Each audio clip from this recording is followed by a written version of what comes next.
पशूनां पतिं वन्दे सूर्यशशाङ्कवलिनयनं वन्दे मुकुन्दप्रियं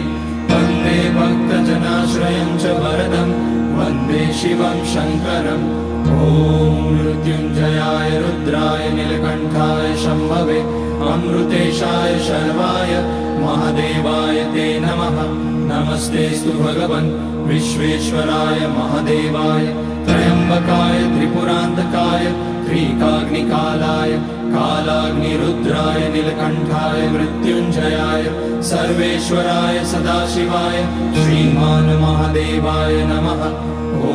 नमः शम्भवाय च मयोभवाय च नमः शङ्कराय च मयस्कराय च नमः शिवाय च शिवतराय च ॐ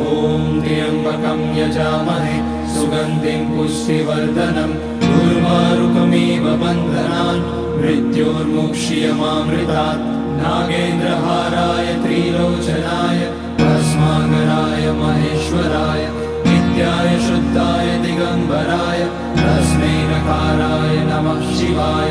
मन्दाकिनी सलिलचन्दनचर्चिताय नन्दीश्वर प्रमथनाथ महेश्वराय मन्दार पुष्य बहुपुष्य सुपूजिताय तस्मै मकाराय नमः शिवाय शिवाय गौरी वदनाब्जवृन्द सूर्याय रक्षाध्वरनाशकाय श्रीनीलकण्ठाय वृषध्वजाय तस्मै शिकाराय नमः शिवाय वसिष्ठकुम्भोद्भगौतमार्य मुनीन्द्रदेवार्चितशेखराय चन्द्रार्कवैश्वानरलोचनाय तस्मै वकाराय नमः शिवाय यज्ञस्वरूपाय जटाधराय पिनाकहस्ताय सनातनाय दिव्याय देवाय दिगम्बराय तस्मै यकाराय नमः शिवाय पञ्चाक्षरमिदं पुण्यं यः पठेत शिवसन्निधौ शिवलोकमवाप्नोति शिवेन सह मोदते।